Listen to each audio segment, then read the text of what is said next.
Hello friends, how are you? Hope you all are safe and healthy at home. My name is Swaraj Deshpande and I welcome all of you to my YouTube channel Swaraj Maths Junction.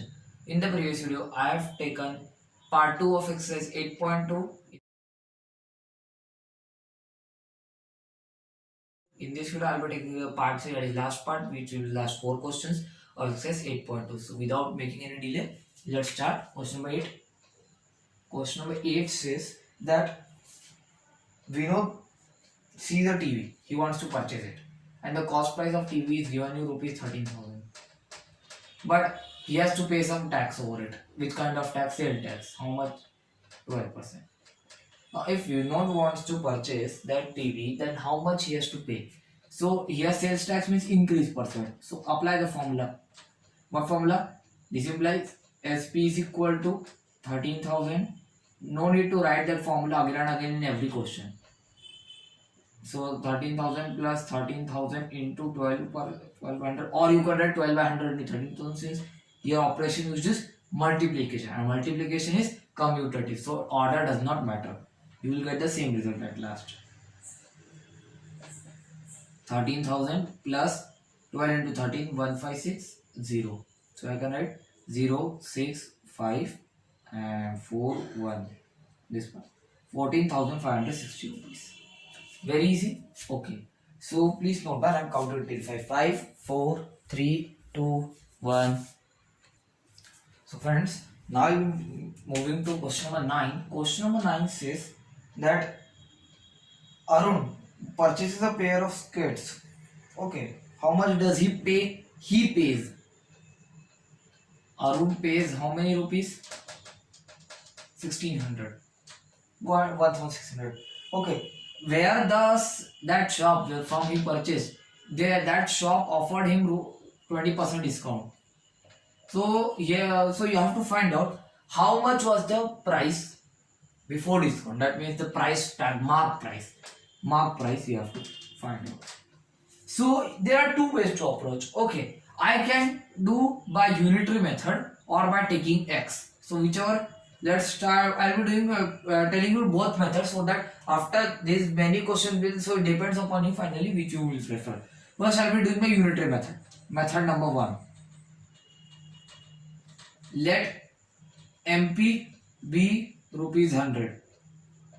This implies discount is equal to, or you can directly jump to the third step, which I will be doing after it. Discount is equal to 20 by 100 into 100, that is equal to 20.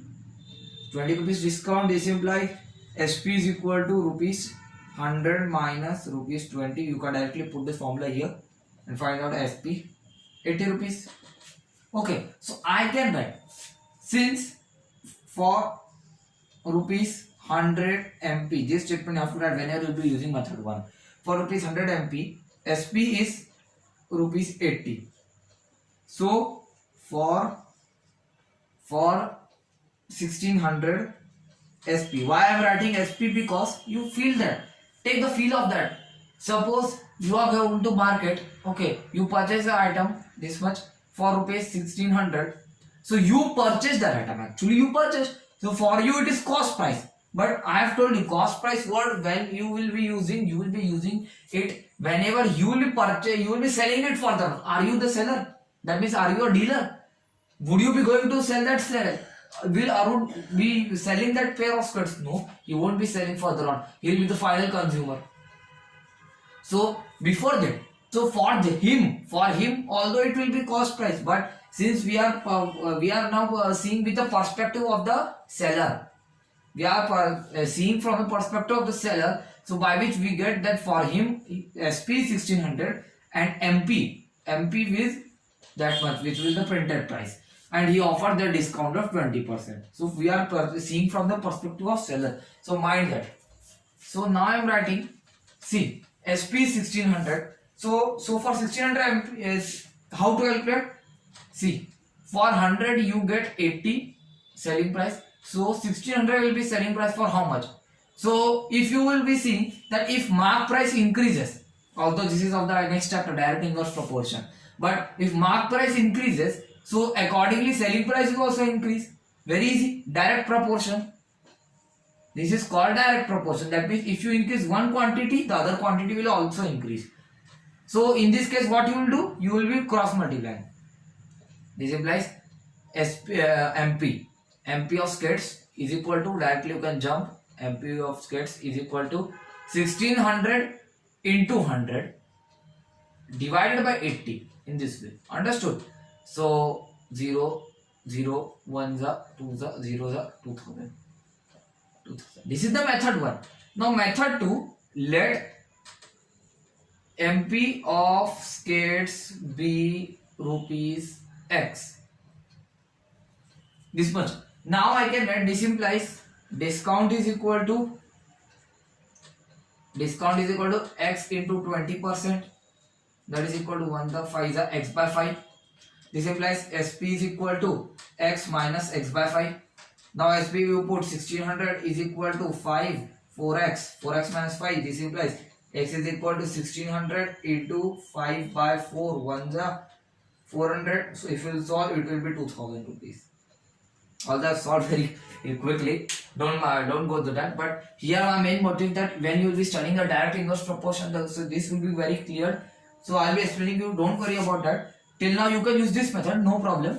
But when you will facing the final exams, so it depends upon you which method you will use. Please for time being, please note down both the methods. Method number 2 it is. So selling price, here what I've done, mark price minus discount. I'm directly LHS, I'm putting the value, and then what I've done, I've just evaluated this expression and find out the value of X. Both three you get the same answer. Please note, I'm going to take 5, 4, 3, 2, 1. So friends, now we are moving to question number 10. Question number 10 says that purchasing price of a hair dryer is given you rupees 5,400. VAT is given 8%. So price before VAT was added. So what you will say? You will be saying selling price again, because we are the consumer. So we won't be selling it further on. That's why in these cases you have to always write SP, not CP. And mind that purchasing price, how much it is? 5,400. VAT is given 8%. Would you tell me VAT is what? Value added tax. Tax means increase percent. Mind that. Now two methods again. So by method number 1, always remember, now I will be referring method 1 to unitary, method 2 by direct algebra. So method number 1, let MP. Now see, why I have taken MP, you must be wondering. It is given that price before VAT was added. Price before VAT was added, that means mark price. Always tax is applied on mark price, you know very well. So let mark price be rupees 100. This implies VAT is equal to 100 into 8 by 100, that is equal to 8 rupees. This implies SP is equal to rupees 100 plus 8, not minus 8. That is equal to rupees 108. Now what? Since you can write since or for rupees 100 MP, SP is rupees 108. So for rupees 5,400 SP, MP is equal to 5,400 into what? 100 divided by 108. If you don't know imagination, don't notice down, but just for imagination, 100 gives you rupees 108. So 5,400 will be given by whom? This is the question. So you multiply these two first, then divide by this. First see which pair, diagonally which pair exists. So multiply that pair and then the alone element divide it. Very easy to remember that. So I can write first divided by 3. It will be 36. For 3 it will be 1800. If I divided by 4, 9 are 25. 9 means 1 are 200. So 200 into 25. 2 zeros already there. Put up 25 2 is 50. You know. So 5,000 rupees is the answer. Very easy. So by method 2 I am now doing. Let MP be rupees X. This implies VAT is equal to, in always in this case you have to I prefer to directly solve, but since this is such a question, that's why I'm taking 2 steps. Nothing it is. So 8% of x, that is equal to 8 by 100 into x, that is equal to 8x. Or you can more simplify it by dividing by 4. 2x by 25 is the VAT. Now what? This implies SP is equal to x plus 2x upon 25. SP is given you 5400, that is equal to 25 LCM 27x. This implies x is equal to 5400 into 25 by 27. It will be 1 za 2 za 100 rupees 5000. Both ways answer will be same. So please note that I am calculating for 5, 4, 3, 2, 1. So friends, now we are doing the last question of the day. Find the exercise, which is question number 11. Question number 11 says the price of an article, purchasing price.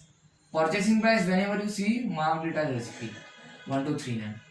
GST is, now GST is given. Say name, various names of taxes mean the same. One thing only you have to do. So don't be confused by the name. GST is equal to 18%. The question is you have to find out the price of that article before GST is added. Before GST is added, that means mark price is question mark. You can see same type of question I asked. Nothing new. Just have to catch the terminology. So now what can write? Method number 1. Let MP be rupees 100. Sorry. This implies GST is equal to 18 upon 100 into 100, that is equal to rupees 18. This implies SP is equal to GST, 100 plus rupees 18, that is equal to rupees 118. So I can write for rupees 100 a mark price, selling price is rupees 118. So for rupees 1239 selling price, mark price is equal to what? 1239 into 100 divided by 118. So what can I do now? I can divide it by 2. 50, 59. I think it's a prime number. So how to solve? This won't be divisible. Let's check for this number. So now I feel that 139 and 59 are divisible. So let's divide. Nothing you can do in this case. 59. Now 59 2 digit, 12. No, let's take 3 digit. So 5, 12. Can I take 2? Yes. 59 it is 118. Very close to 5, 9, 59 is 1 minus 59. This was the rough work. You can note that at the corner of your page by marking as margin here, rough work 1. So I can write 1 za 21, that is equal to rupees 0501. This is the answer by method 2. Method number 2, let MP be X. Very easy. This implies GST is equal to X into 18 upon 100, that is equal to 9x by 50. This implies SP is equal to X plus 9x by 50. Selling price is given you rupees 1239. Don't put symbol now, as it will be very confusing. 59x by 50. This implies x is equal to 1239 into 50. Now for 59 we have divided this 21. It is equal to rupees 1050. So please note down I'm calculating 5, 4, 3, 2, 1. So friends, with this our exercise let's end it and our today's video also. So if you like this video then please like it, share with your friends, subscribe my channel Swaraj Maths Jump if you are student. Thank you. If not then subscribe. Also press the bell icon and do comment in the comment box about what do you feel about this video. So this was for today's video. Goodbye and thank you for watching.